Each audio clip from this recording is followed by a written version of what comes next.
નમસ્કાર મિત્રો, સ્વાગત છે તમારું આપણી આ યુટ્યુબ ચેનલમાં જેનું નામ છે ગુજરાતી જીકેની જમાવટ. તો આવતીકાલે 9 ઓગસ્ટે સમગ્ર દેશમાં રક્ષાબંધનનો પવિત્ર તહેવાર ઉજવવા માટે જઈ રહ્યો છે.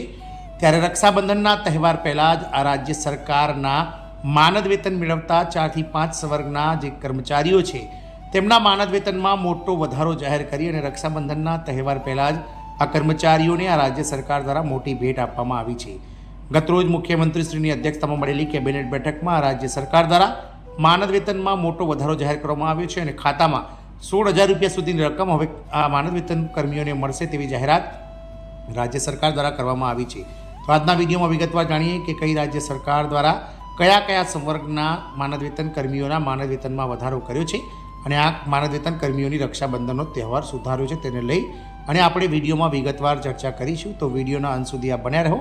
જો ચેનલમાં આપ પહેલી વાર વિડીયો જોતા હોય, નવા સબસ્ક્રાઈબર હોય તો ચેનલને લાઇક શેર અને સબસ્ક્રાઈબ કરી લો. બાજુમાં રહેલું બેલ આઇકોન દબાવીને ઓલ નોટિફિકેશન ઓન કરી લો, જેથી કરીને ચેનલ પર મૂકવામાં આવતા આવા માનદ વેતન વધારા, આંગણવાડી કર્મચારી, સરકારી કર્મચારી, પેન્શનર્સ વગેરેના સમાચારો અમારા ચેનલ પરથી તમને સરળતાથી મળી જાય. તો રક્ષાબંધન પહેલાં જ આ કર્મચારીઓને મોટી ભેટ મળી છે, કારણ કે રાજ્ય સરકાર દ્વારા માનદ વેતનમાં મોટો વધારો કરવામાં આવ્યો છે.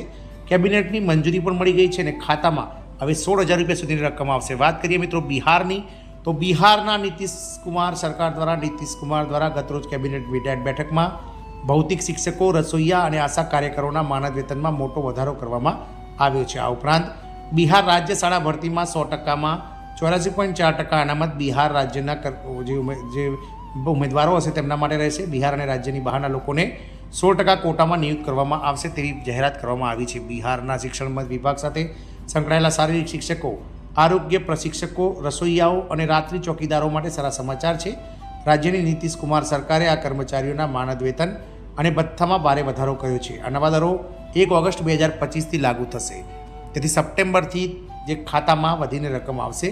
આ વધારા પછી હવે રસોઈયાઓ કમ સહાયકોને 3300 રૂપિયા માનદ વેતન, પ્રશિક્ષકો અને શિક્ષકોને 16,000 રૂપિયા માનદ વેતન અને આશા કાર્યકરો અને આશા ફેસિલિટેટર બહેનોને 3,000 રૂપિયાનો પુરસ્કાર તરીકે, એટલે કે જે છે તે મિત્રો માનદ વેતન ચૂકવવામાં આવશે. કોના માનદ વેતનમાં કેટલો વધારો થયો છે તે જાણીએ. તો રાજ્ય સરકાર દ્વારા રાજ્ય ભથ્થા તરીકે આપવામાં આવતા 650 રૂપિયાની રકમના દર મહિને વધારામાં 1,650 રૂપિયાનો વધારો કરવામાં આવ્યો છે. આ વધારો જે છે તે મિત્રો આપણે રસોઈયાઓ માટે કરવામાં આવ્યો છે, જેઓ PM પોષણ યોજના અંતર્ગત બિહાર રાજ્યની પ્રાથમિક શાળાઓમાં રસોઈયાઓ તરીકે કામ કરે છે. રાજ્ય બધાની રકમ 2300 થઈ છે અને 1 ઓગસ્ટ 2025થી દર મહિને ₹3300ની ચૂકવણી માટે કુલ માનદ વેતન મંજૂર કરવામાં આવી છે. રાજ્યની માધ્યમિક શાળાઓમાં કાર્યરત શારીરિક શિક્ષણ અને આરોગ્ય પ્રશિક્ષકો, અંશકાલીન વિભાગ દ્વારા શારીરિક શિક્ષણ એટલે કે ફિઝિકલ જે ટીચર છે અને સ્ટાફના પ્રતિબદ્ધ ખર્ચ હેઠળ ગ્રાન્ટ ઇનેટ શાળા હેઠળ આપવામાં આવતા માનદ વેતન પદમાં 8,000 રૂપિયા પ્રતિ માસ અને વાર્ષિક 200 રૂપિયા પ્રતિ વર્ષનો વધારો કરીને 1 ઓગસ્ટ 2025થી 16,000 રૂપિયા માનદ વેતન અને 400 રૂપિયા વાર્ષિક વધારાને મંજૂરી આપવામાં આવી છે. આરોગ્ય વિભાગ હેઠળ રાષ્ટ્રીય આરોગ્ય મિશન હેઠળ કાર્યરત આશા વર્કર અને આશા ફેસિલિટેટર બહેનોના વર્તમાન નિશ્ચિત મહેનતાણામાં હાલના ₹1,000 પ્રતિ માસ પગારમાંથી ₹2,000નો કરવાનો નિર્ણય લેવામાં આવ્યો છે, જેમાંથી કુલ હવે તેમને 3,000 રૂપિયા પ્રતિ માસ જે છે તે મિત્રો માનદ વેતન મળશે.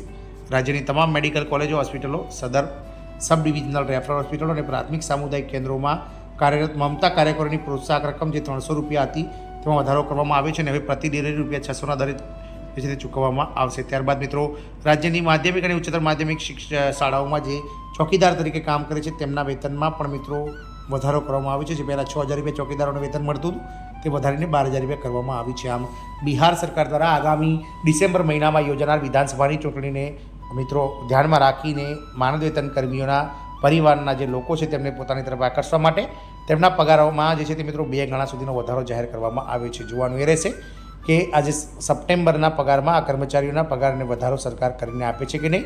જય હિન્દ, અસ્તુ.